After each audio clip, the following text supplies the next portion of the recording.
Hey guys, and welcome to the Cardinals Nation 24/7 podcast. This is episode 21. We're coming at you a little bit different this week. As you can tell, it's my voice leading us in instead of Jarrad Redwine. He's been on vacation in Las Vegas and kind of enjoying some time. But we've been on a 2 week hiatus, and with me tonight, as always, is the living legend, Larry Cox. Larry, how you doing? All right, Chris, what do you know, buddy? Well, what I know right now is the Cardinals, as we are recording, are 50-50 at the 100 game mark. So we are a 500 team. I think we were all in the boat of thinking the Cardinals would be in a little bit better of a situation at this point in the season. But we haven't, and we don't want to go back and rehash things for the last couple of weeks that we've been out. But the Cardinals, they're 8 games out right now.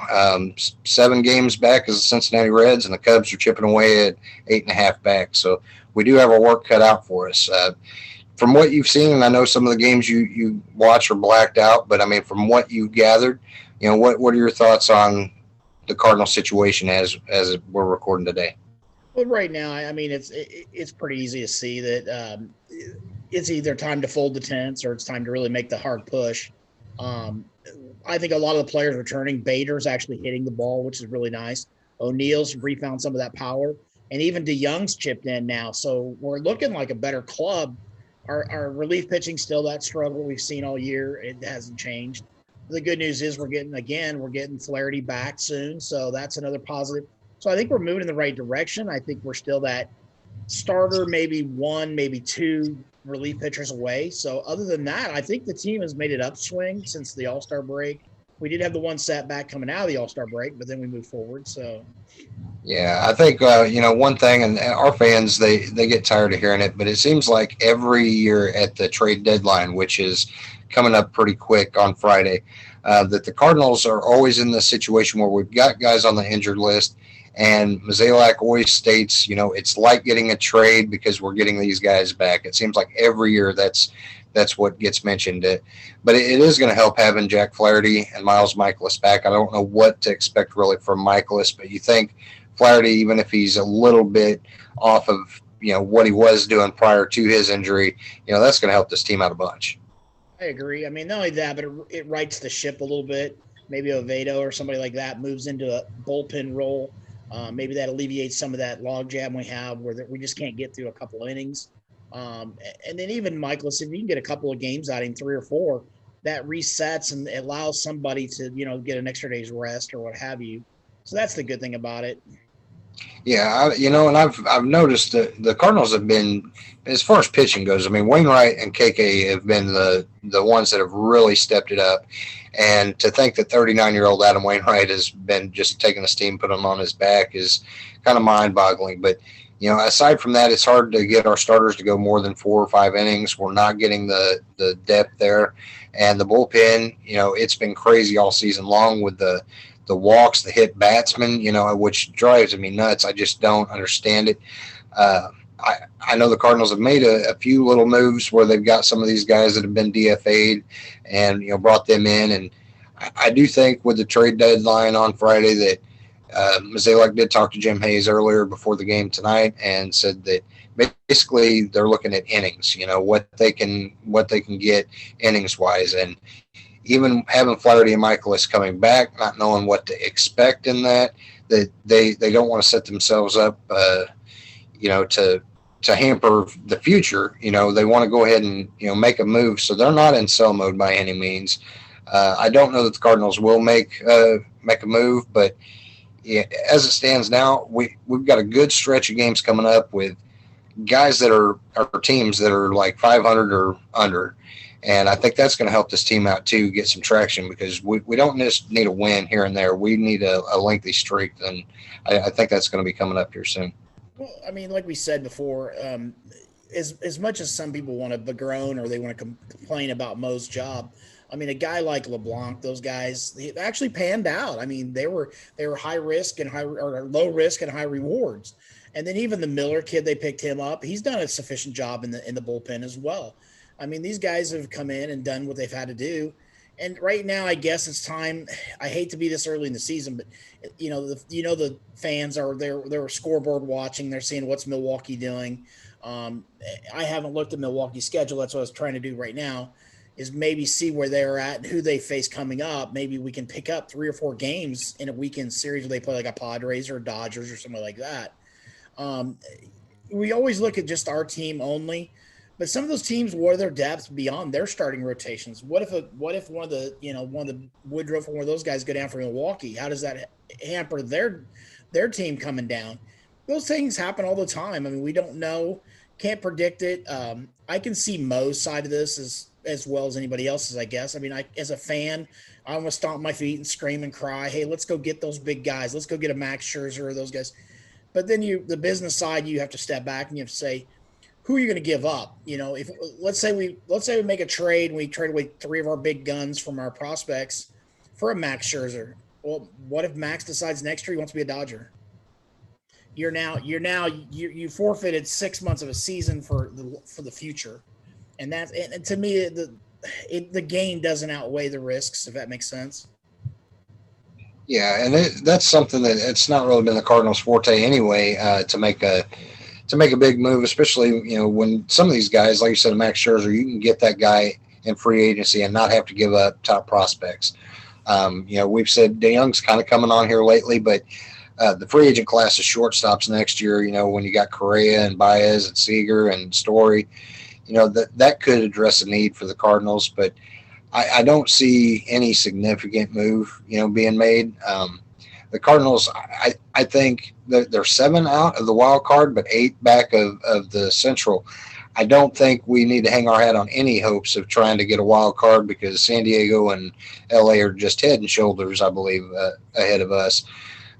Milwaukee, I do think will falter a little bit, but I've been saying that all season. I didn't expect them to sustain this. They had injuries with Lorenzo Cain, Christian Yelich, but their arms have been kind of carrying them, and of course Colton Wong's been doing great for them too. So yeah, I do think if the Cardinals do make the playoffs, it's going to have to be from winning the division, and it's sustainable. It's not likely, but it does suck that right after the All-Star break, we're already wanting to check in on other teams to see what they're doing, hoping to gain a game here and there. That's not ideally what we'd like to be talking about at this point in the season, but Well, I mean, when we did our preseason analysis, the one thing we kept swearing by was we had plenty of outfield depth and we had plenty of pitching. And those are the 2 areas that we've really lacked this year, and it's really surprised me as well. But again, I step back and I say, okay, so we let guys like Randy Rosarina and those guys go, even Adelis Garcia and those guys have gone. They were not hitting, or I can't really say that about Adelis. I mean, excuse me, Randy Rosarina, because he didn't really get the opportunities. But those players that we let go, like a Garcia, he was hitting 100. So do we stick by Bader and O'Neill and give them a fair chance, even multiple years, to see maybe they do something? And I think they are maturing. I think you see Bader's more selective to plate. My only fear is now is he's hit a couple home runs, big game home runs. Is he going to fall in love with that big swing again like he did his first year? And that's my biggest fear with a kid like that. But like you said, I mean, with the free agent class at shortstops, I think DeYoung is either playing to position himself to stay here, or maybe he's looking for a big cash in to go someplace else and maybe become, a player for another team. But it's a value thing. It's a business. Each player is their own business oriented. So they have to decide, what's their future. Maybe DeYoung doesn't want to be a Cardinal forever. Who knows? They're all going to say the right things when a microphone's shoved in their face, but all kidding aside, we don't know what they're going to say outside of that. right. And DeYoung, he's been a more than serviceable shortstop, and I think the batting average is what really gets with him because he is a shortstop with some pop. He's reliable as a defender. But I think if you can go get a guy like a Trevor Story or something like that, where you're guaranteed 20, 25 home runs and a 260, 270 type of hitter, which anymore that's about your tops, as far as batting average goes. But to your point, Harrison Bader, they've stuck with him. A lot of people, the Bader haters out there, as we like to call them, didn't want to give the kid a fair go. They've been patient with him, and he's producing right now. And him and O'Neill both, I think, it's done a good service to them to actually have playing time on a consistent basis and not have to look over their shoulder. Dylan Carlson obviously is going to be, hopefully locked in and going to be a Cardinal for a long time. But that opens up, like you said, we thought we had a lot of outfield depth. I mean, we had Austin Dean and we had Justin Williams and Lane Thomas that we thought they would all be in the mix. And Lane Thomas did get the call up to come to Cleveland, but he's been down in the minors, the majority of the season. So outfield's kind of been a little bit of a wash as far as having anything outside of those three, unless you're plugging Edman out there. But and the pitching staff, we had a long list of guys. The 40-man roster was full of pitching, and like you said earlier, with an Oviedo, maybe it benefits him to be in the bullpen. And I've thought that too, that the kid just can't get over the hump as far as being a starter. I think he's got, MLB stuff. But, maybe with Flaherty and Michaelis coming back, that slots Oviedo in the bullpen and gives you a weapon there that the pressure wouldn't be on if, hey, I just have to go out and perform this inning. I don't have to, protect a lead or keep us in a game for 5 innings. Maybe that's kind of gotten to him a little bit. But I don't want to part with a lot of these guys that you go get a rental that really I don't know too many teams outside of maybe Minnesota and Washington that have some pieces that, the Cardinals might be interested in. But, what say you on some players out there that you think the Cardinals might take a look at? Well, the one name I think the MLB keeps linking to is I just took Kyle Gibson from the Rangers. They keep talking about him, but think about it. He's 33. And he does have another year on his contract, so that's the good thing about that. But you're going to plug him into a hole, maybe creating another one. I don't know. I mean, we'll have the Jarrett leak next year as far as starting pitching if Wainwright returns, and even like Kim.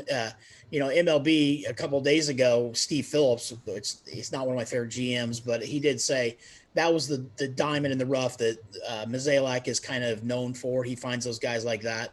And he has worked out because we were patient with him. We stayed with him. But there's right now, it's hard to really pinpoint those players. As we talked about the Twins, the Barrios, however they pronounce it.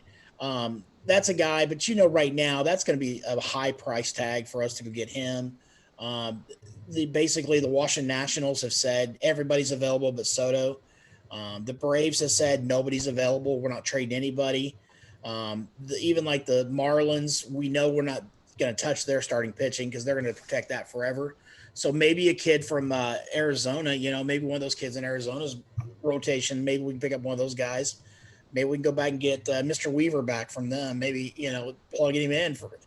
Again, we're not looking for full season production here. We're looking for spot starts over the next coming, few months to get us through. And even if it returns, you plug a kid like that into the bullpen, it might be what he needs as well, a return home, and who knows. But I just think that we keep gambling on these kids for long range, and then when they're forced into service and they look bad like Oviedo has, I think the kid's got great stuff. I mean, again, it always seems like to unravel. He has that Carlos Martinez syndrome is what I'm going to start calling it, because one bad thing is just like a domino effect with these kids. It's just like they're fragile or something. I don't know. I've never stood on a Major League Baseball diamond. As far as being the starting pitcher, so I don't know what their fears are. But looking across the board right now, you're looking at 4 or 5 teams that are out there that are way out in front of us that are shopping and trying to buy. They've got the prospects. You can't beat the Padres or the Dodgers for their prospects, or even Houston. Well, now you throw in a Seattle team that's got nothing but prospects, and they're thinking about making a run. I mean, it's bad. They just announced a few minutes ago that the Mariners and the Astros made a trade. They're playing each other in the same game even. So that's the thing. This time of year, just hang on. But the thing about Steve Phillips, I did like today. They were talking. When it comes to the trade situation, they wait on that first trade to be made. And so when they make a trade, they look at where they are at like the 29th overall prospect in the Phillies division. And now he has a value. So overall in the top 100 prospects, he rates maybe a 250 position. So you traded him to the Pirates in exchange for a guy that, is not an ace type pitcher. He's probably a tier 2 or tier 3 pitcher. But you're adding that in, so now that kind of sets a value across the board for the rest of Major League Baseball. So when you start making those trades, you look at, okay, this guy's a Max Scherzer. He should warrant a top 10 prospect because he is an ace. And so that's the differences. But again, Max Scherzer's been hurt. So now do you look at that? And that's the kind of risks you're taking. That's what my fear is. You start getting desperate and you start making stupid trades and you're 10 years behind in your farm system because you made the stupid trades. The Mariners always seem to be that team that make those trades to me. They go out and they sign guys, long-term, huge contracts because nobody wants to play way up there. And then they're stuck with those guys for a long time. D. Gordon, those kind of guys. How long was he up there before they finally shipped him off? And was the kid the Mets got for basically nothing? Was a second baseman for the Yankees, and they signed him as a free agent. Cano. Yeah. And then they got Cano, and they finally had to just take whatever they could get just to get rid of him because they gave him this huge contract. And we all know you can't build a team around one player. It's just not going to happen. So I'm more excited. Like I said, I've said this from the beginning. Let's see the Gormans. Let's see those kids play. Let Dylan Carlson play right field, and let's see what he's got. Quit moving the kid to center field every time you turn around. I'd rather see Edmund struggle in center field than see Carlson play center field. Yeah. And, I think Tommy Edman, he's kind of cooled off a little bit. He started the season really hot. I still have a lot of confidence in the kid. But I do think, going back to the whole trade deadline, the biggest thing that fans get on Mo about, although in Cardinals days 24/7, they get on Mo about everything. The off-season moves, I think he does well. I mean, obviously, bringing in Arenado and Goldschmidt, those are big moves. And even getting Ozuna at the time made sense. It's when this trade deadline happens that really I'm not going to say lackadaisical. It's just like he's afraid to be that first front runner of making a move. Like you said, they want to wait and kind of play, see what the market is for certain guys. And, eventually you have to do more than dip your toes in the water. You kind of got to go all in. And I understand not wanting to give up a ton of prospects and go out, like you said, and get a Scherzer that, obviously would be a feel-good story. A Missouri boy coming to St. Louis, and, we missed out on him a few years ago. That would be a good get. But if you can get that guy in free agency, what's Washington going to ask? Are they going to ask for Liberatore, Thompson, Gorman? We're not going to be that crazy to do something like that. I think with this team, we've got a perfect blend of young talent, but we think of what we're going to have next year. I personally think Adam Wainwright will return next season, so you're going to have him in the rotation. Carlos, is hitting the road. They're not going to pick up his option. But you do have Dakota Hudson coming back, so that's going to take a spot. Michaelis, it kind of depends, I think, on what he does the remainder of this season, on really if he's going to have a fixture in that rotation. So then you've got guys on the outside looking in, like your Alex Reyes, that he's been dominant as a closer, but we've wanted to see him start. Oviedo and even Genesis Cabrera, I think, has a lot of swag, and that kid, both of them are young, that could potentially be starters. And that's without naming Zach Thompson and Liberatore that are down in Memphis as your top prospects. So you've got a lot of pitching depth that just isn't quite there yet. And I don't want to give up on these guys because they're all in their early 20s. And you go out and get a guy that's in his mid-30s. And that doesn't say baseball's over when you're that age. But, sometimes it's good to be patient. Cardinal fans don't have a lot of that. Obviously, we're a spoiled fan base. And, as long as we're contending, some people look at that like it's World Series or bust. Well, if that's the case, then, how many GMs need fired every season, because it's unsustainable. And, really the Seattle Mariners, they haven't made the playoffs in 20 years. Could you imagine the Cardinal fan base, if it would be boom. No, we would not have a show, dude. We would just shut it off. I wouldn't even get on Facebook anymore. Right. So it's fun to see. And really down in Memphis, they were struggling for quite a while, but they've strung together, I believe it was 15 straight wins. And I don't know what they did last night, but they've been putting together, a lot of quality pitching and at bats from players. And you've got Gorman, who has been playing a lot of second base there. So that, goes to show that really DeYoung's job might be gone, where you call Gorman up next season playing second base. You could have Tommy Edman be your shortstop or your what he intended to be, and that's your utility guy that could sub second base and shortstop. but I do think the Cardinals are more geared for next season being the big year than they are really making a push for the remainder of this season. And I think like we've talked verbatim and till nauseous about it. But anyway, it's just like I think last year I think they were regulated that Mo was just going to basically try to just put together a team for 2021, just be kind of competitive, not really go after it. And I think the Nolan Arenado kind of switched up everything on him. And I think it just kind of when it happened, it was like, okay, now what do we do? I think they were set to let Wainwright and Yadi just retire and go off in the sunset, bring the young kids in, and we were going to take our lumps this year, and so be it. But then I think when we were able to get Nolan, I think that really set the tone, and because that's when all the pieces kind of fell together. And then after that, it was just kind of okay. Now, how do we build the rest of the team around those guys? Um, we kind of get on it, like even like people are saying, we get these players past their prime. I have news for you. Nolan Arenado is not past his prime. No. He's put into a new situation, new home. It is a new dawning for him as a player, and so it's going to take a little bit of getting used to. And also, then like Goldie, yeah, I'll give you. He's probably maybe not the all-star he was 5 years ago, but still, we got him on the cheap for what we traded to get an all-star Gold Glove guy. And even the year before Goldie got here, if you remember, we led the league in errors. We went from last to first in errors. So that right there showed that Gold Glove difference. And now at the corners, we've got Gold Glove. But now coming into the postseason or into the postseason after it's all over with, do we go out and are we shopping for a shortstop like you named off five? I'm sorry, I don't want anything to do with Javier Baez. I'm sorry. I'm The with kid, you. the kid makes Carlos Martinez look like he's laid back and easy going, Right. and swinging at the dirt and everything over his head and everything else. But like you said, maybe we go get one of those young kids like a Seager or something like that. That is a little different. But you look across the board, there's players. I've been watching like Boston and places like that because with the MLB, I can watch those guys. But like Kiki Hernandez, he was a guy that nobody really thought he's a utility player. He's leading their team in on base percentage. He's hitting. He's leading off. That's a kid we didn't even look at, and he plays all over the field. And so that is the differences. I think that we miss out as fans. We can't understand we don't understand the concepts that our timeline is what is Mo doing today to win today. Mo's job is to figure out what's he doing in 2025 and making sure he's not putting us behind the eight ball coming 3 years down the line. And that's the difference. I think that when I remember the old John Hart teams from the Cleveland Indians, he signed a real young core and nucleus of players, and he thought that was going to sustain them for long term.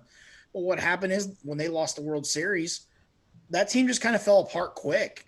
And then, of course, we had the Manny in the outfield and Manny be Manny. And then, of course, they had some other issues going on and the team fell apart. Well, then when he went to Texas, remember, he did the exact same thing. He got to Texas. He built core players, young players. He filled them in with a high-priced talents. And those guys got them to the World Series. They really did. Those younger players built around those players. They played us in the 2011 World Series. But it fell apart because it was costly. And that's what the normal fan can't understand, that a team like the San Diego Padres are great right now. But what happens when a Manny Machado is 35 and he's still getting paid? They're already seeing the repercussions. They're trying to figure out what they're going to do with Hosmer. He's not the player they signed. He's not the player they wanted. And they put a guy that didn't have a big bat in a huge ballpark, and it backfired on him. And I think that's the kind of thing that Mo has stayed away or avoided us. We don't have those issues. I mean, the Dexter Fowler, I think that was the biggest risk that he took since he's been here, really. But even I noticed today, Matt Adams has been released today by Colorado. We didn't go out and get Matt Adams this year because there's no place to play him. And so even the fans were screaming, get Matt Adams, No, those days are over. We can't keep bringing those guys back. And I think even as much as I love Yadi and Waino, my feelings on that. And they're both Hall of Famers. Their jersey's going to be retired. They're going to be out there in red jackets, just like our favorite older players that have passed away are. But at some point, we have to cut ties with those players. You can't keep living in the yesteryears. Even if it means we lose every game next year, we can't keep relying on 47-year-old players to win. Yeah, I understand that, and I know that's where you and I, butt heads because I'm a king of nostalgia. And as a fan, you don't want to think about, the Cardinals without Molina. And that doesn't mean that Kisner couldn't take over tomorrow and at least be a productive, guy behind the plate and be more agile than what Molina has because Molina's legs, obviously, he's let a lot of pass balls get by him that normally I get all that. I'm just a sucker for. We let Pujols go. I would have loved to have seen some milestones that he passed. I know it worked out for the best in the long run, but with Yadi and Wainwright, that's just that duo that every time they take the field, you think you've got a damn good chance of winning, and it's just kind of a little different. Just remember one thing. To this day, I hate Royce Clayton with a passion. Oh, I understand that. And, Yeah. and Tony La Russa, I never forgave the guy. I don't care how many World Series he brought. I don't care how good a manager everybody thinks he is in a Hall of Fame or all that great. Yet the man can manage. But what he did to Ozzie Smith, to me personally, was unforgivable. Right. And And I understand both sides. yeah, I was going to say, I think there would be a lot of fans that, Wainwright's more, I think, ready to hang it up and would go another season because he's ready to go home and be a dad. Yadi, on the other hand, I think has his eyes set on wanting to be a first ballot Hall of Famer because there is still the question out there of will he be a first ballot or not. There's no doubt he's going to be a Hall of Famer, but he's wanting to be the top guy. So I think he's going to be the one that, you know, another year or two maxed out at 2 years. But I think you can carry somebody like a Molina because you can have one guy, although it is the catcher position that is a demanding gig, and that's the hard part of it, is you can carry a guy like that if you go kind of like what we said with like Bader early on, where you can have 1 200 hitter, you can have a team full of them. So with Molina, it's like you can deal with having Yadi be Yadi if you go out and make some other move where you've got another impact player, and I think that's where the Cardinals they are a little bit gun shy of making those big moves, especially with the trade deadline where they go out and get somebody that's an impact bat. I remember when we'd go get a Carlos Beltran or a Larry Walker that really put this team in go mode, for the remainder of the season. But Mozeliak is just really gun shy on doing that. And you've got to have that blend of older ball players that, when I say older, I mean your Goldschmidt and Arenado that are seasoned. And then you've got to let your young guys come up and get experience. And that was something that a lot of fans weren't patient with the outfield. Hey, go out and get so-and-so. We can't have this young outfield. And I think it's fine for the time being, but I do think there's going to come a time where all these young arms, as well as the young outfield, they're all going to be coming up arbitration years together. Then you're going to be having to make a hard decision on who are we paying and who are we getting rid of. I think, Flaherty right now, obviously he sees dollar signs. That's a ball player I keep saying I think ends up in California for a team, but I could be wrong. If he's not got the hometown, of St. Louis, like that's not his home, but he's kind of made the most of his time here, and I think he's not going to give us a hometown discount, but that's going to be where a lot of money gets allocated here in the near future. You do have money coming off the books next season. You've got Carlos's money coming off, Matt Carpenter's money, Andrew Miller. And I do think they're probably going to part ways. Not that it's a money issue, but Ponce de Leon and John Gant, I think, are going to be expendable. That way you can get guys like a Woodford up here on a more permanent basis than Oviedo. Because I just think John Gant and Ponce, those guys are, I hate to say a dime a dozen, but I think their best time's behind them. You also got Fowler's money as well. And then if you toss in, and this is the one thing I kind of differ with you. I think that just seeing some of the stuff I've read, I think that Waino's been talking to Schmaltz, and I think him and Schmaltz has had that conversation about the TV gig. And I think right now, as bad as everybody hates our announcers and our radio guys, how nice would it be for a Wainwright to become the voice to replace Shannon on the radio even? And so and I think that puts him back where he likes to be. He's still at home because the radio guy doesn't necessarily have to travel. We proved that last year. So he could actually spend his days at home with his family and still do the games on the radio or TV and still be good about that. So I think that's the option with him. And the problem with I see that with Wainwright or with Yadi, is that in years past, the reason our pitchers were so good, those guys that Duncan brought in, how many times did you see in a game where Yadi would say, throw it in the dirt, put it in the dirt, throw it in the dirt, and he could get those balls. These kids now, they're leaving the ball up and they're losing it. I mean, it's a souvenir. And I think that's the difference is our pitching struggling because our catching struggling. And that's my thing. I'm not sure, because I told you, even a couple of years ago, Yadi seemed to set up in the same position over and over and over again, and the pitches were trying to go right to the same place. And I'm not faulting the guy. I mean, I can't imagine catching one season in St. Louis with the temperatures in that place, as far as, and him doing as many years as he's done it. And so, I take my hat off to him, and there's no knock on him. I mean, I'll tell you, I become a senior citizen. I'm 55 this year, and my body's sore, and I didn't catch a single game in the major leagues. So I understand, and I'm not trying to fault him because, Father Time does catches. But at the same time, how many of those players that, were trying to get that Hall of Fame nod hung on too long? I remember Pudge Rodriguez. Remember him barely being able to squat behind the batter's box, and he couldn't hardly move. Did that help or did it hurt his Hall of Fame numbers? As far as, I mean, we know he got in, but did it hurt or help him with the numbers overall to become the best catcher in our era? Is Yadier Molina? I mean, we already know that. That's a given. Now, he's not mentioned with bench and those guys because of his offense production. Well, he's not all at once, but in the next 2 years going to start crushing the ball. So he's going to have to be satisfied with the fact that he's going to be a Hall of Famer. Now, we'll differ on the opinions if he's a first ballot or not. I think he is now. A year ago, I would have said no, but I think he is now just because of what he's done and what he's put through. But I think just freeing up the money of those guys, and you could bring up a lot of those young guys and let them pitch. I mean, how nice would it be to see, Zach Thomas and Liberatore both get the starts coming out of spring training and get the nod, even if they lost several games. What's the guy, Giolotto from the White Sox? The guy lost 30 games last year. He was an all-star this year. That just shows you, because the White Sox kept giving him, they kept giving him confidence. He was a free agent. Any team could have had him. Nobody really, he signed for, very small amount, but they still stood by him, and he got his confidence back. And I think that's what we lack. I think that's what we lack a lot in our fans, in our page, especially just reading some of the comments. Oh, he's a bum. The guy puts on a Major League Baseball uniform every day. I'm sorry, dude. There are 300 women that are sitting there in the dugout waiting on him to come off the field, dude. And he may be the ugliest SOB on the field, but he's got that jersey. He's got that paycheck you ain't got.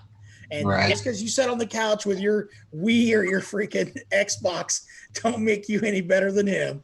Right. And, that's one thing. We try to counter people, with – and we're no experts. I'll be the first to say, we've got an opinion just like they've got an opinion. I don't, just because we're on a podcast doesn't mean our opinion, matters more. Everybody's got their own train of thought, but there is no blueprint on how to win a World Series. And obviously a team like the Dodgers, that they've won their division how many years in a row, it took a shortened season for them to win a title. And they've spent buku amount of money and hadn't won a title since 1988. Then you've got the Yankees payroll that's been outrageous. And they go out and they haven't won a title since we have. Small market teams like the Rays, they kind of got it figured out a little bit where they've been making some runs here and spending minimal money. It's not always about the high dollar players. I think you get a core of, young guys mixed in with the old guys. I just don't think there's a blueprint. Every fan wants to say the Cardinals should do this, Cardinals should do that. I like the fact that every season when we're watching Cardinal baseball at this point in the year, even being 8 games back, we're talking like we can do it because we're always right there. Even if we don't make the playoffs, we're only a game or two out when we do miss the playoffs, which is a rarity. These teams that, like the Giants, who no one saw that coming this season, they've had some down years. Yeah, they had their little mini dynasty where they won 3 titles, but then they were like tanking. And then you got teams like the Red Sox did the same thing. It was like they had a, horrendous season after winning the World Series. And, the Cardinal fans just aren't patient enough to, they see, well, we were a couple games out. We didn't win a title. It's the same as being, 50 games back. Who gives a shit? We didn't win a title, and I don't have that mindset. I do think that, as long as we're watching baseball and it's competitive, I have no problem with it. I would still like to see just a big splash at some point, not just in the off season, but something to get the team over the hump. Because I think that's something this team's missed is you see it a little bit in Arenado, but I think Arenado being the new guy, it isn't really his team yet. Where yeah, I hate to say it, but it's like Wainwright's really calm. He's a mellow guy. Right. Molina's got some fire in him, but it's really Goldschmidt and Arenado are really kind of the quiet type of leaders. And you got a guy out there like Harrison Bader that a lot of people hate on him, but he's out there playing with a lot of energy. He's messing with his curls and all that, but he's out there having fun. And when he gets a hit, and clapping his hands, that's the excitement that other players pick up that energy.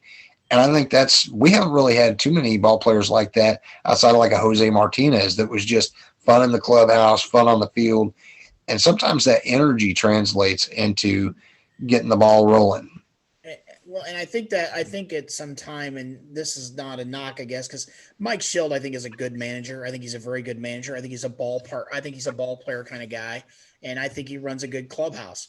But I don't think he's a rah-rah type personality. I think he's very dry, and I think that I don't see him being that, let's go get this for the Gipper type personality. And you got to remember, just a few years ago, Nolan got ripped for his comments about his team giving up. He's like, these guys are giving up. I don't quit.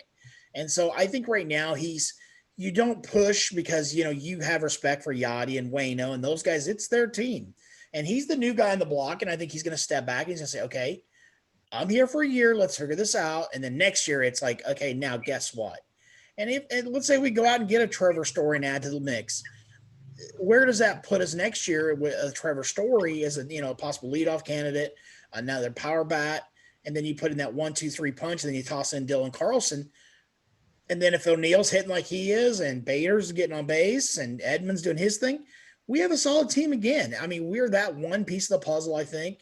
And of course, you still got the pitching issue. But like you said, how many years did the teams, they dump all the billions and billions of dollars into the Yankees, the Dodgers, to finish second, to finish third? The Yankees haven't looked good for years, but even watching last night, we were playing our pool league at the bar, and they had the Cubs game on last night.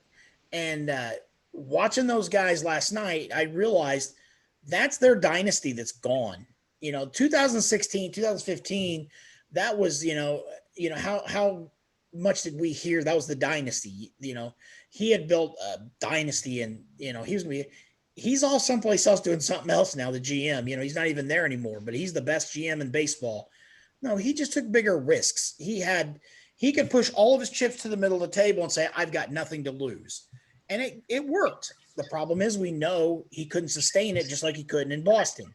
Theo just couldn't do that.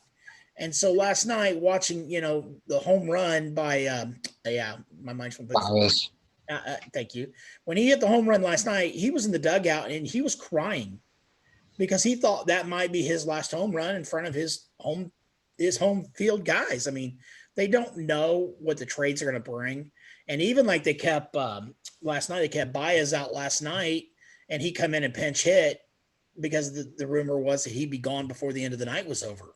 Yeah. And the problem is like, that's what was explained to a guy last night at the bar. I said, every at bat, every time he walks up those dugout steps, he could get hurt, and you lose all your value coming into the postseason. There's no trade value. Now that guy's a free agent. He walks. And even go back to the Max Scherzer thing. What people forget is all of his money's deferred.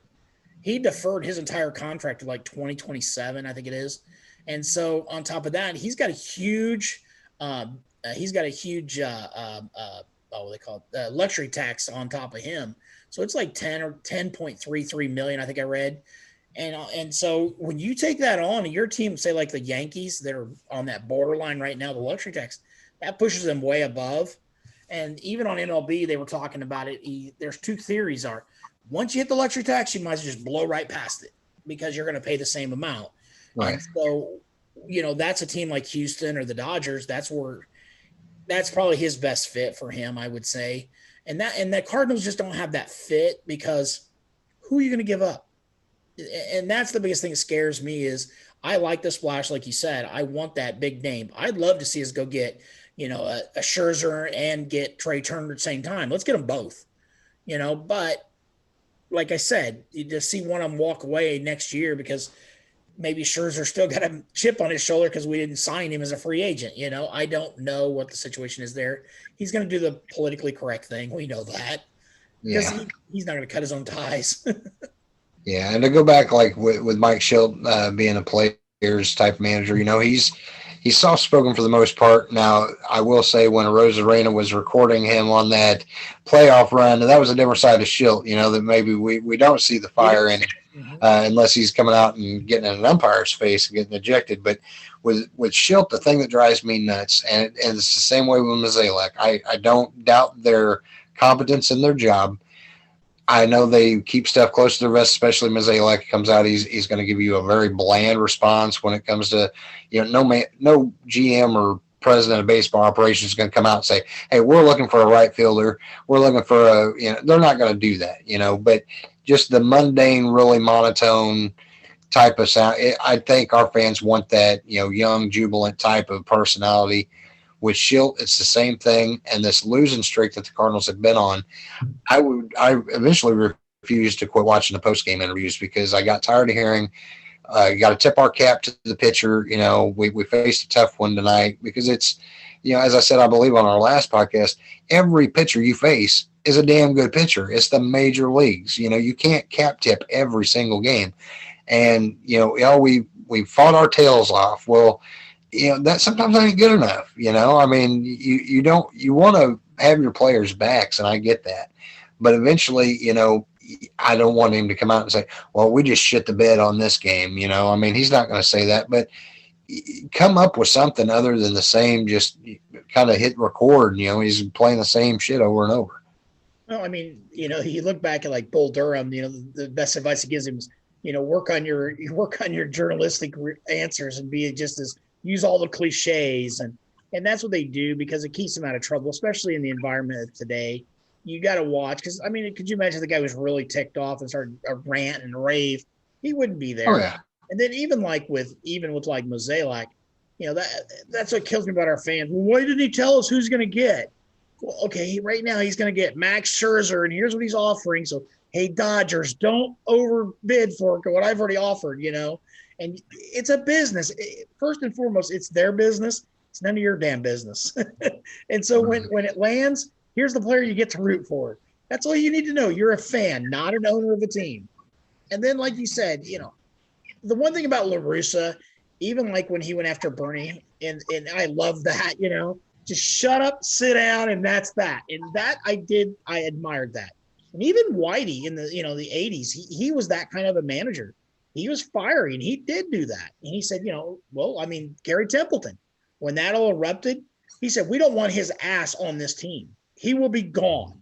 And, that's what he said in the presser. It was gone. It was obvious. It wasn't acceptable. And that's the thing I think we miss in today in the personalization. Even like Cora in Boston, I think he does a really good job of coming out and saying what he has to say and sticking by his players. And I think we miss a lot of that in St. Louis, but I think you get away with it more when you're winning than when you're losing. It just becomes an old habit when you're losing. Oh yeah. Listening to the Dodgers manager is like, to me, is like nails on a chalkboard. Every time I hear Dave Roberts talk, I just cringe because he doesn't say anything. He just talks. Right. Sort of like me. Yes. That's all across baseball. A lot of the ball players, post game interviews, they get asked the same damn questions. And why are you hitting the ball now? Well, I'm going up there taking good at bats. It's just like wah wah wah. They're just telling you that very vanilla type of answer. But when you're a manager, I think fans do want that like show emotion. But I like in Shilt's defense, I don't think he has the answers of why the pitchers can't throw the ball across home plate. Like, what is he going to tell you? Well, Mike Maddox told him to throw effing strikes and they just won't do it. What are you going to say? We didn't tell John Gant to hit 3 batters, but he sure as hell did. What is he going to say? But like, part though. But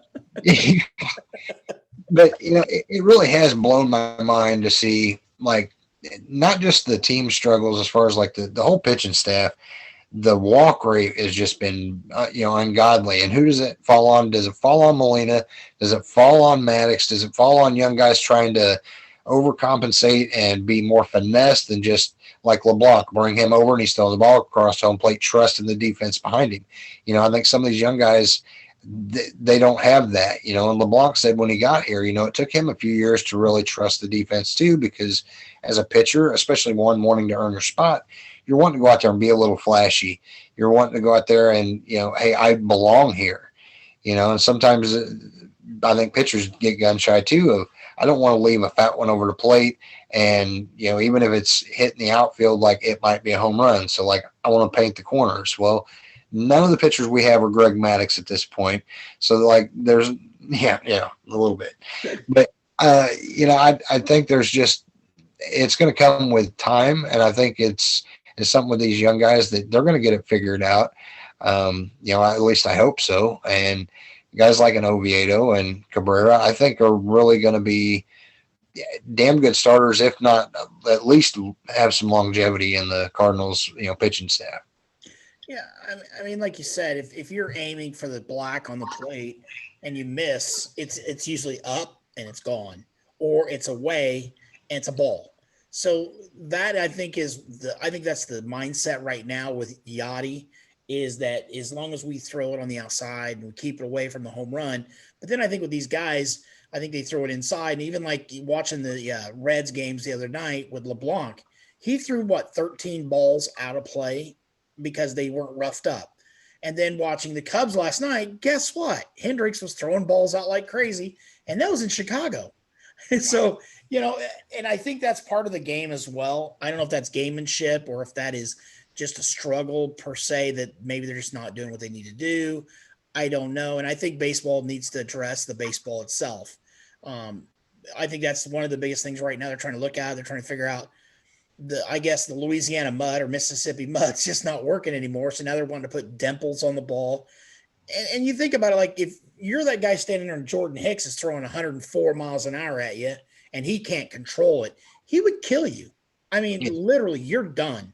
And so now you got these young kids who are all throwing 95, 96, 97 miles an hour. All it takes is one slip and you kill a guy. I mean, we've seen what happened the other night with Sosa when he took one to the helmet.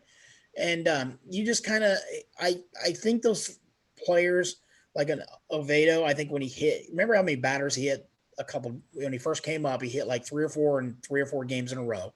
Right. It was like, okay, now he's scared to come in. And so then he starts throwing everything away when then he starts walking people. Well, you have to have both sides of the plate or you're not a major league pitcher. And that's even the great Bob Gibson. That's what he told Flaherty in the very beginning. That's your plate. Own it. And I think that's what we're missing right now. I think more kids, if they come up and they would learn to pitch, maybe become that finesse pitcher. Because we all know Adam Wainwright, he ain't throwing 100 mile an hour. Oh, no. And he's still getting outs. He's still getting the ball down. He's still getting the defense behind him working. And I think that's what young kids are failing to see now. I think they're all about the flash, like you said. And I think they're just trying to overthrow and overcook every single pitch. And then if you don't have a good grip on the ball because it's slick, it's going where it's going. And I'm not saying the Cardinals are exempt from playing the, I don't know what I want to call it, but the slime ball game, I guess, or whatever you want to call it. Slime gate, I guess. What's it called? Scorpion or where the hell they call it. I forget. But anyway. Spider tack or something? Spider tack. Yeah, that's it. Thank you. And so maybe we did it a couple years ago and now they quit doing it. I mean, that would kind of explain the ball sticking to Yadi's chest protector 2 years ago. But maybe they stepped away from it, and maybe that's why our pitchers are struggling. They're trying to get a better grip on the ball. I don't know. I'm not there. But I think we have a lot of talent, and I think a lot of these kids can throw. And I think even Alvedo, you look at him, the kid's got unbelievable stuff. And any player that's come into our organization from outside, they look at a Carlos Martinez and they're just scratch their head. Why is this kid not an ace? Why is he not dominating? And it reminds me of Jaime Garcia. That kid was unbelievable until he gets to postseason. Then he couldn't find a strike zone. Right. I think it is a pressure thing. I really do. And I'll give you two questions here that aren't related, but they are about some Cardinals that, you brought up the spider tack thing, and I know this, was a report that came out a month or so ago about Adam Wainwright, attempted, give it a try, and, had tried it for 6, 7, 9 games, something like that, and then Shildt was asked about, the whole deal, and he was like, well, I think it's a class act on Wainwright's part to come out and admit that he did, use it and that it didn't work for him and he give it up. Now, I'm as big a Wainwright fan as anybody, and I think he's got all kinds of integrity. When a guy like that comes out, and whether it was 7 or 9 games, whether he did it for 2 seasons, when you're doing it, and when you purchased it, that's not in the legal, baseball legality, right? Yeah. So Adam Wainwright doing that, even admitting to it, do you think any less at all for Wainwright for doing that? No, not really, because again, if you're a guy, it was like the steroids thing a couple years ago. If you're that kid sitting on the bus and you're 26 years old and you're a AA, and I tell you, if you take this needle and you put this little injection in your arm or your butt, and you'll be making $10 million a year next year and playing in the All-Star game, would you do it? And so when those players are getting to that point in their career that everything's starting to go down, but you see everybody else is doing it, you want to level the playing field to some extent, if that makes sense. Because, it's like when you looked at like Roger Clemens, he left the Yankees and went up to Toronto or Boston. He went to Toronto. The guy was throwing 92 miles an hour. Then all once he gets to Toronto and he's coming back and he's doing 97, 98, 99. You're like, something ain't adding up. And right. That's the same thing. And I think that's what's happened with, and I hate to be that guy because I love Waino, but I think that's what happened a couple of years ago. I think he put a little bit of tack on the ball. He got a better grip and he got that spin rate up. And that's what's happening. And people don't understand the spin rate. It just simply makes the ball slide away from the hitter. If that's what they want it to do, it kind of finds that shelf and just falls off the shelf or what have you. But it's like throwing a wiffle ball when we were kids. You could make that ball dance anywhere you wanted to. Well, in competitive balance, that's not fair to a hitter. A guy once threw from a flat mound and pitched the best freaking year of his career. And so the next year, guess what? We raised the pitching mound 6 inches just so the offset give them a fair advantage. Oh, yeah. So how do you offset the fact that the ball is falling off the edge of the plate and you can't hit it? Because it's a wiffle ball pitch. And so you look at a guy like, Cole, what's happened there? He's become a regular pitcher. Simple as that. And the funny thing is, when he was the Pirates, he was not as good as he was with Houston. Right. And would Houston possibly ever cheat? Oh, no. I wish I had a trash can here. I would bang on it. Yeah. And so I think, even like I shared with you a couple of weeks ago, there was a video on YouTube I watched, and the guy was explaining the ball. Every team has their own sticky substance. Every team. They have chemists on board, how they can hide it, because cheating in baseball has been around since the day the baseball game was started. Right. And so it's just, there's Hall of Famers that will tell you they put boogers on the ball. They put Vaseline on the ball. They spit on the ball, and so it was always there. The problem is now is if you're the New York Yankees, you just drop $300+ million on a pitcher that is no different than Adam Wainwright in St. Louis right now. And for sure. That's the problem that you get into if you're John Mozeliak and you go get that Max Scherzer. Can you tell me Max Scherzer's not cheating 100%? You can't. Right. Nobody can. Right. So if you bring him over and next year they take away the sticky stuff, and he's launchpad in St. Louis. Now John Mozeliak looks like an idiot because he gave up Liberatore and Gorman and a few other players as a rental. And I think that's the biggest fear. And that's what I say time and time again. Play with the cards you dealt, literally, figuratively. Right. And I know, like, we may agree and disagree on some of this, but like going back to like the steroid use, a few years ago, where everybody's trying to gain that competitive edge, and guys, in my opinion, like Bonds and Clemens and McGuire were all Hall of Fame trajectory, before they were, linked into anything. At the time, there was no real rule stating anything. Steroids, it was just a taboo subject. It wasn't like there was a blueprint rule out there of you do this and you're going to get, ejected, you're going to get suspended, and all this. So, like, in my opinion, and I catch a lot of flack for this, but when the ballot times come out, and I'm like, I want to see McGuire in, I want to see Clemens in, and I want to see Bonds in. Bonds was a big asshole, but I still think he was the most feared hitter. And even though steroids, like, it helps you in a lot of ways, I don't think it was helping the hand-eye coordination or the fear factor of him getting walked, a million times. And at that point, you don't know what pitchers are using steroids. So if he's using it, it counters out. Like, you just don't know. There's no way of knowing. That's a gray area.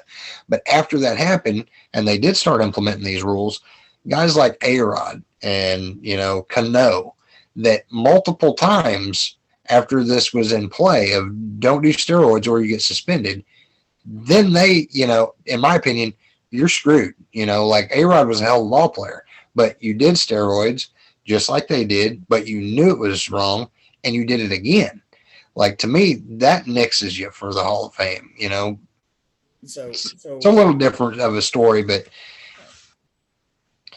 anyway, to go back to the second Cardinal thing I was going to bring up, you talked about Sosa getting hit in the head. In your opinion, and I don't know if you were watching when it happened, but he was visibly shaken. He was wobbly when he gets up. Shildt goes out there with the trainer and lets him stay in the game. I was so pissed at Shildt for that, because I think in this day and age and the big deal with concussion protocol, there was no way he should have stayed in that game. And I think at times, Shildt is very passive on, if Yadi wants to play, Yadi's going to play. And he'll tell Shildt, hey, I'm playing today. I think somebody like Yadi might have more weight when it comes to something like that, whereas a kid like Sosa, hey, I want to stay in the game, bullshit. You know what I mean? Like, you obviously are having a hard time getting on your feet. I'm pulling you. I was really disappointed in Shildt for not doing that.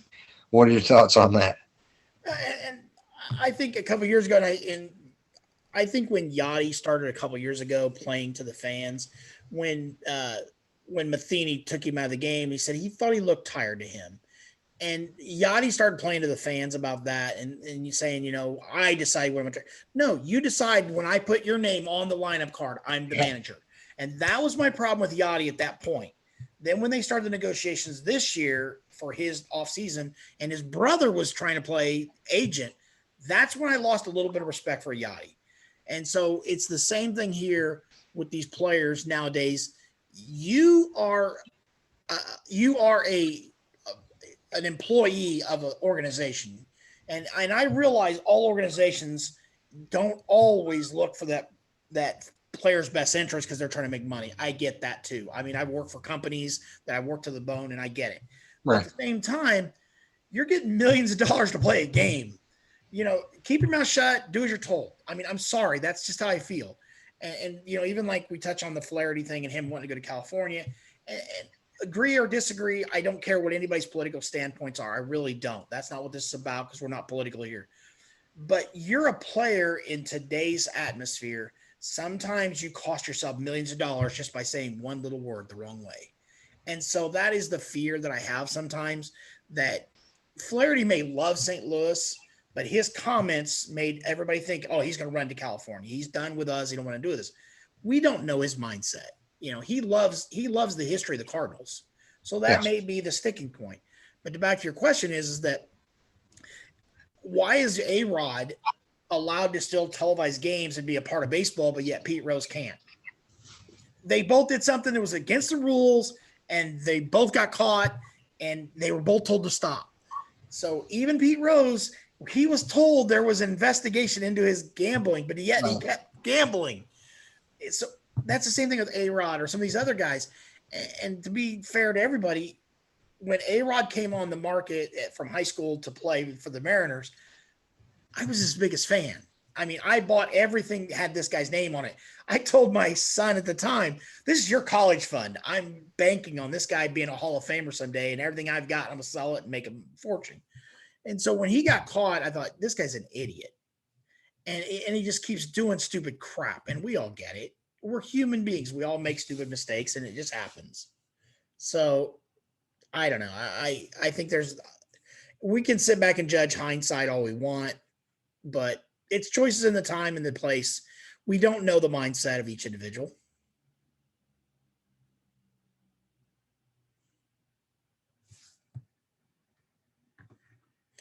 Well, it looks like we have lost Chris Lollis. Unfortunately, we've experienced technical difficulties. So at this time, um, we're going to pause here. Oh, he is gone. Oh, he's back. Chris is now back. He's welcome back, Chris. Oh, turn off your mute, buddy. There All right. Welcome back, Chris Lawless, to your podcast. Oh, it's a hard podcast, but now technical difficulties there for a minute. But it's crazy. And with A-Rod too, like I didn't hear some of what you were saying, but I thought it was pretty funny when this whole Spider Tack issue come out that, him and Matt Vasgersian during like mid game, they do this, they have questions, from the fans, and, A-Rod's like showing you the ball and showing you what the sticky stuff does. And I'm like, is this really happening? Like he's lecturing on people cheating. Like, what am I watching right here? This is how you put the syringe in your arm. It was mind blowing to me. But to go back to the Cardinals and stuff, because we'll wrap this up pretty quick. Is the Cardinals did win tonight. We are now over 500 again, 51-50 record. We got to keep this momentum going. And I know earlier on we were kind of Jeff Albert's seats hot, because the team wasn't hitting. And then Maddox, is his job, in jeopardy because these pitchers aren't doing their job. And Shildt, even though he won Manager of the Year a couple seasons ago, people were starting to wonder, is this the guy that's going to lead this club? And even I've had some doubt there, where some fans voiced that maybe it's going to take somebody outside the organization, not somebody like a Shildt or Stubby Clapp, that they're ingrained in this Cardinal way to the point where everybody's thinking like-minded. And sometimes that's a good thing because everybody's on the same page. But other times that can be, everybody's only seeing one thing and you're not seeing, having multiple views on things can be a good thing sometimes. So I don't know if there'll be some fresh blood coming in, with this coaching staff next season, but I think the next couple months are really going to be a telltale sign of not just the players, but the staff on who's going to return. I mean, because early on we looked at stuff and we were talking, you and I, that, even Liberatore was struggling. He's been player of the week 2 weeks in a row for our minor league affiliate. So the kid's maybe putting something together. He's adding something to that. Gorman playing second. That shows me the kid's willing to learn. I mean, that's one thing I did like about the kid. As soon as he found that Nolan was coming, he said, well, I better switch places because I want to be a Cardinal. He didn't say, hey, I want traded. He said, I better get me another glove and figure this out. And so he said, I can play the outfield or I can play second base. And so so that's the options available. And I like the attitude of the kids because they all know the history of this team. And I think some of us, I think we get caught up too much in the history, if that makes sense, because we do want to, we're the team that always dominates the Central Division. Well, guess what? Until about 15 years ago, there wasn't no Central Division. Right. So it's the history is just not there. But if you look at it, well, I guess it's been longer than that. But if you think about it right now, most of these kids right now coming into Major League Baseball have never seen a losing Cardinals season. Oh yeah, that's because John Mozeliak and DeWitt, whether we like it or not. And I mean, we can give all the credit we want to Tony La Russa. We give all the credit we want to the Walt Jocketty and what he did. But to sustain this, as long as it's been sustained, that is a credit to John Mozeliak and DeWitt. DeWitt has spent the money, and contrary to popular belief, we've got several high-priced talented players on the field. Oh, for sure. And so I think we're moving in the right direction. And one thing too is, like, in my opinion, the Cardinals, they're not a major market team like the Yankees or the Dodgers. But when you're thinking like your top tier baseball teams, you've got the Yankees, the Dodgers, Cardinals, Red Sox, and Giants is basically your big cluster up top. Every one of those teams, with the exception of the Cardinals, are like the big spenders. So when it comes time to make these big moves, I think that's what hurts the Cardinals is a lot of these teams, they might not want to deal with the Yankees because they're like, we're tired of them dominating. We're tired of the Dodgers one. We don't want to give these guys away, but they have a lot in return that we can get, money wise, player wise, what have you. With the Cardinals, I think that's kind of the sticking point where I do think some teams ask more out of us than what they would if they were trading to the Royals or trading to somebody else. They're going to be like, fuck these Cardinals, man. Like, they're in it every year. Like, I want your top dogs. And so I think that's what puts a lot of pressure too.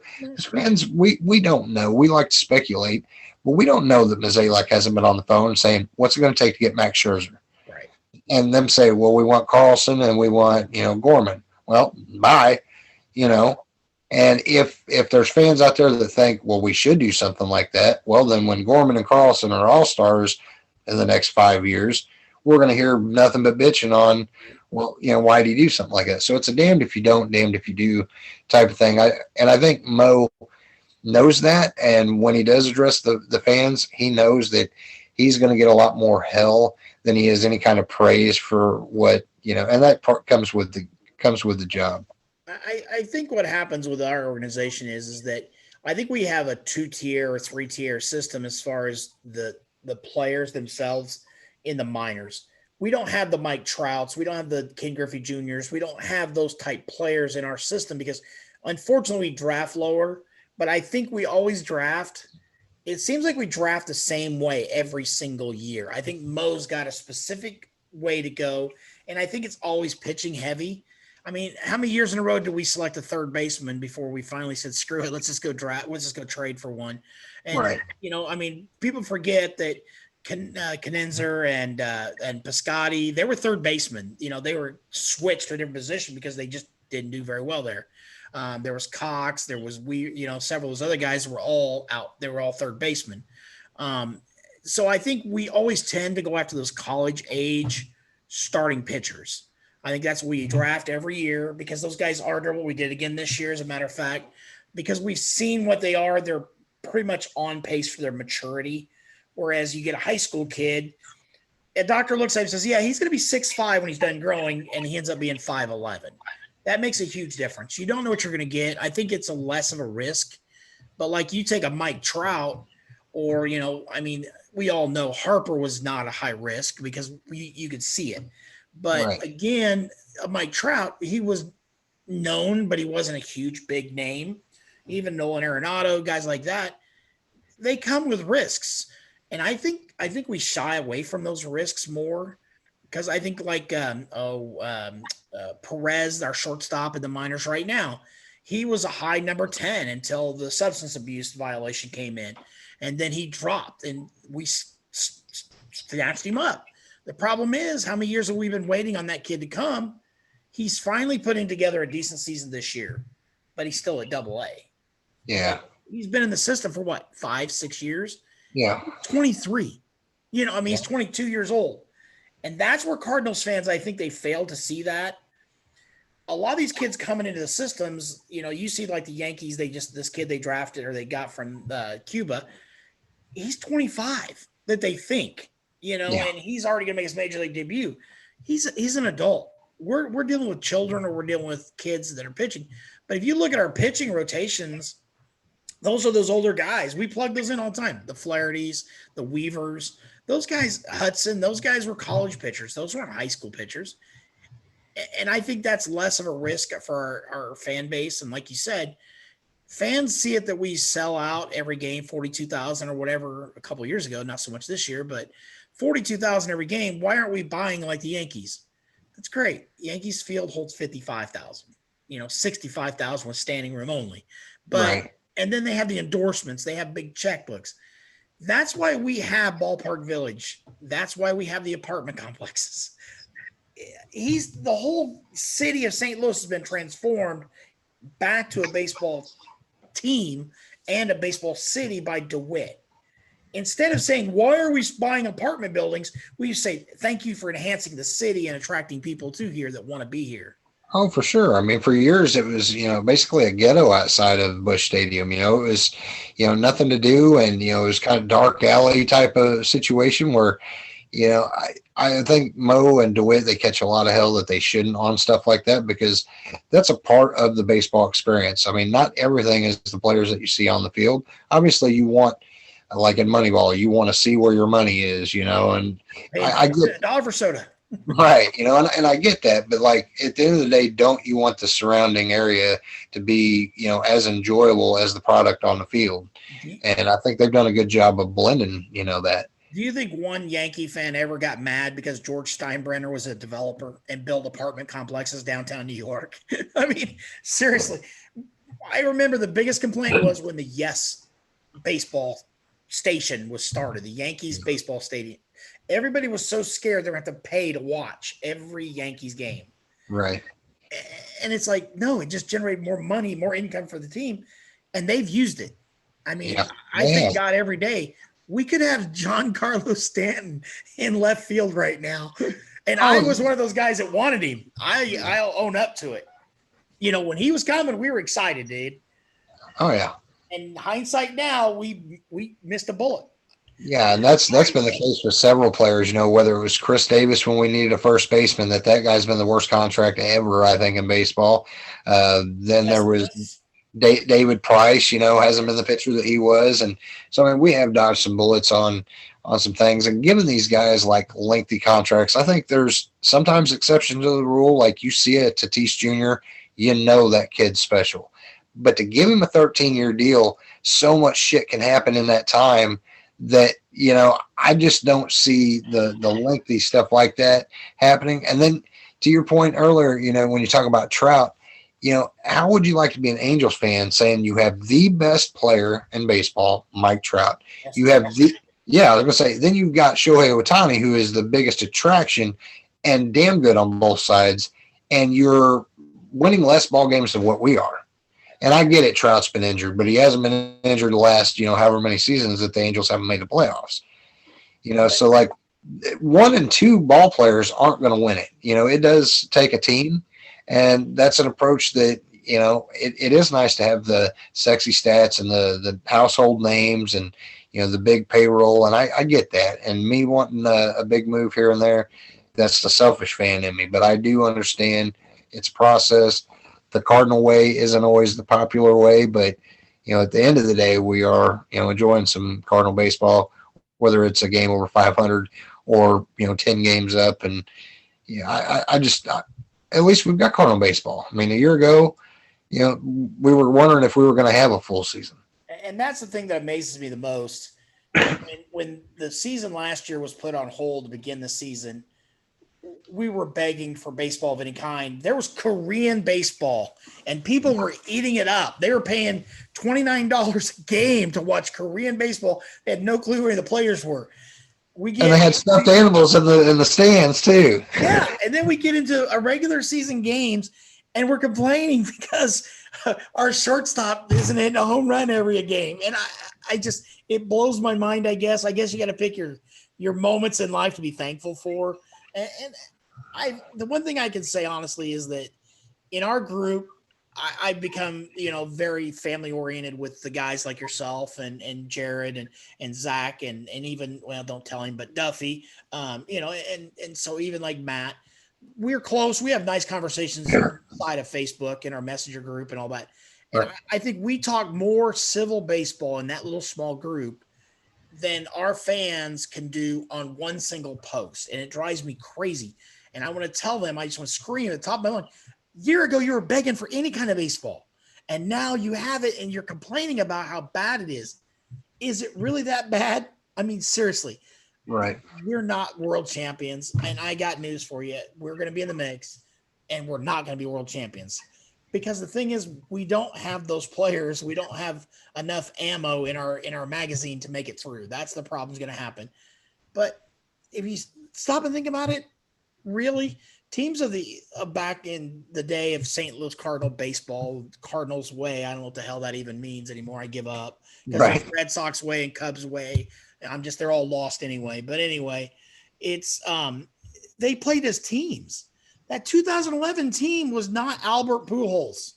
It wasn't David Freese that got him to the playoffs. It wasn't Beltran. It wasn't those guys. It was the relief pitchers in St. Louis Those guys were probably one of the worst relief corps to start a whole season of any team, and then you couldn't score on them. Yeah. Those guys shut everybody down.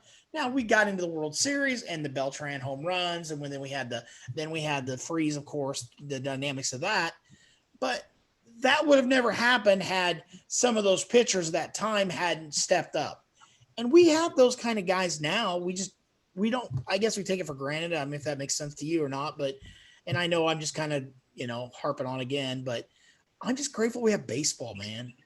For sure. And I mean, like you said, we do have, in our private chats, I mean, it's very civil, and hell, we don't agree on everything, and it'd be boring. Yeah. But it'd be boring if we did agree all the time. And that's why I tell people in the group, there's some that they've been with us the entire 6 seasons that we've had the Facebook group, and they're like, I miss the days when there was like 1,000 people in here and there was less bickering. And I said, I get that, but like at the end of the day, and I miss that too. But sorry, Kurt. Yeah, sorry, Kurt. But there's so many different types of baseball fans. We all fan different. I obviously hate getting on there and seeing this guy sucks, this guy's garbage. I hate all that stuff too. But those fans do exist.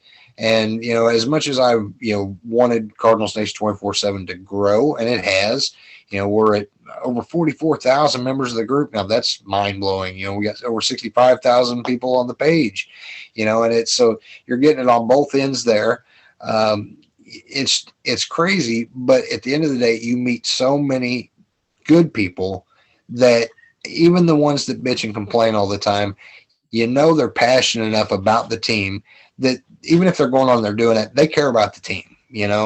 They care enough to speak their mind, whether it's ignorance or not. I think it's magnifying just because there's more people. But even when we had just a couple thousand members, because I didn't probably show up till there's probably 1,500 or 1,600, and that's when I showed up. We still had those idiots on there that hated you, hated me, hated baseball, hated Mo, whoever, because they're just hateful people. Yeah. The world's not perfect. If you think it is, just turn your Xbox off because you're watching the wrong world.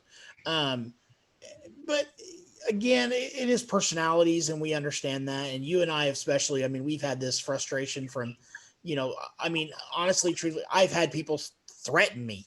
And that's the thing. And my opinion is just my opinion. If you don't have to agree with it, that's fine. But I'm sarcastic, maybe a little, but I'm not going to be hateful and mean to anybody just because they're stupid and they don't understand the game. But, no, I'm just kidding. But no, the truth is that, you do fan different than I do. We have our different opinions, and hell, we're like brothers. But this would be a boring podcast if we agreed to every single thing and had the exact same robotic answers. And it's the same with fans. It's the same with general managers. Every general manager is going to have their own way of doing things, their own beliefs, their own systems. If they didn't, owners wouldn't need a general manager because they just plug in a computer program and say, go get the best players. And, right. And me being the baseball purist or whatever you want to call it, Moneyball, I can watch it every single day it's on. Yeah. But it was bad for baseball because they applied science to baseball. And I think with sabermetrics and everything has been developed since then, because we can gauge or rate a player, and that can put them in a negative light, whether they are or not. And so, if it's just stat wise, I get that. But how do you give stats to a guy that's a rookie year? Because you don't know what he's going to do. But yet you I don't know what you call it. You covet hold him to a certain type player because you think that you know how to rate him. It's like Jeff Luhnow and Mo when they devised the system for our scouting department original. They gave you a rating based on 1 to 10, and if you were so many numbers, that was a draft pick. They were using those numbers on high school kids versus college kids versus Cuban defectors. Yeah. It's not a pure science. If it was, the Yankees and the Dodgers would never lose. And I know this is a topic we could go on hours and hours about. I think statistic wise, I mean, yes, there's more to ERA and batting average, and I'm not the smartest to know every little detail of what, launching. That shit it doesn't interest me. I do like to watch baseball to see players play the game. And I think sometimes with these stat heads, I do think it has its place. I really do. But if that's all that you're seeing, is numbers out there and you're not seeing the players, then you're not seeing any personality. You're seeing a guy that is projected to hit 220. You're not seeing that he's changing his stance or he's listening to this guy or he's playing sick, or there's no stat that can determine, hey, this guy's like going through a battle of depression. This guy's got shit going on at home. This guy's like got a hamstring, injury. Like there's no stats to project. These are human beings. They're not just numbers out there that are going to be guaranteed, or baseball just wouldn't even be needing to be played. Well, like I said, if you just use those stats, that Giolito for the White Sox would not even be in baseball right now. Yeah. The guy lost 30 games. I mean, he was the worst pitcher in baseball. Statistically, he was the worst player in baseball. And you know what's funny than that? A couple of years ago, you knew who that player was? One Albert Pujols. He was the statistically worst player in baseball. And yet every Cardinal fan of 2011 wanted to sign him as soon as the Angels released him. Yes. And so, whether he can play second base, can he? He can put him in right field. He played left field once, I remember. Yeah. Maybe we can move Nolan to the outfield or Goldie. I don't know. But no, I get what you're saying. We can go on and on and on about this stuff, but that's another podcast in the future. So what is all going on? I mean, what like you were giving the statistics a while ago for the Facebook page and the group. So how many members we got now, Chris? Members of the Facebook group, we're at over 44,000, which is just, I think it's almost doubled from last season, which is just unbelievable. So we are the largest Cardinals Facebook fan group out there. As far as St. Louis Cardinals, the fan page itself has, almost 66,000 followers, and that's just stuff that we share out. That's articles from the Post-Dispatch or, some blog writers from Redbird Rants, or, if it's video post-game stuff from Bally Sports Network, as long as I'm not copyright infringing, I've kind of learned my lesson on that. But, we're giving like all kinds of news that we're finding from Twitter and Instagram, all Cardinal related news that you'll find on the page. The group is more the fan forum, obviously, where everybody has an opinion, good and bad. And even with a 2-week hiatus here on YouTube, we are one subscriber shy of hitting the 1,000 mark. So, yeah, let's hope some people don't start clicking the unsubscribe because Mr. Jarrad Redwine wasn't on tonight. Hopefully we'll gain at least one subscriber, with this show. Well, so where is our good friend Jarrad at, and why was he not here? What was he doing in Vegas? He had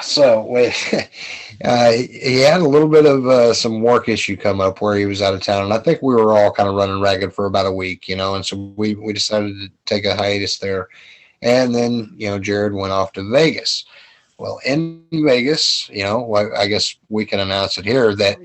Yeah, he's a little crazy, but he ended up proposing to his fiance. She said yes. Poor girl, as we like to joke around with.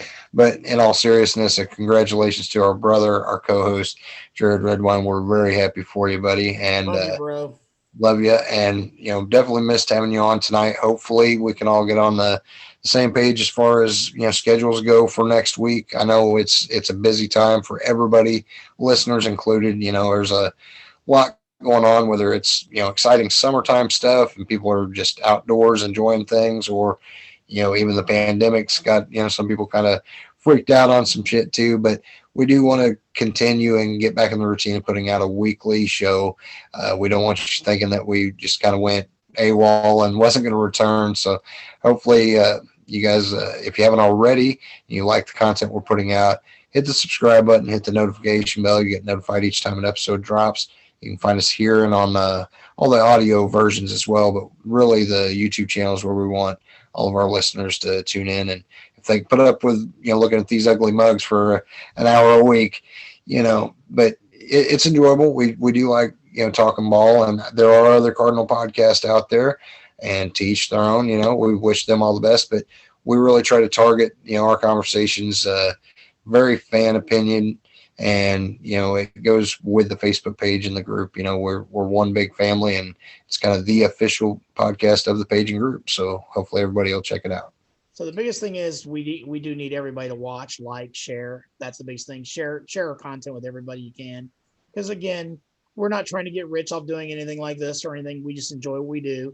But it's also nice to have more fans get involved. Even join the Facebook group at Cardinals Nation 24/7 on Facebook. Chris has also got a Twitter out there. He can tweet or where the hell it's called. I avoid that like the plague. And, he's all over the place. He's a social media darling. So the Bearded Dragon, he's got it. So with that, I'm done, man. I'm out of here, bro. Yeah. Cardinals Nation, have a wonderful evening. Yeah. Hope everybody enjoyed it. And we will get back to you guys next week. Go Cards. Go Cardinals.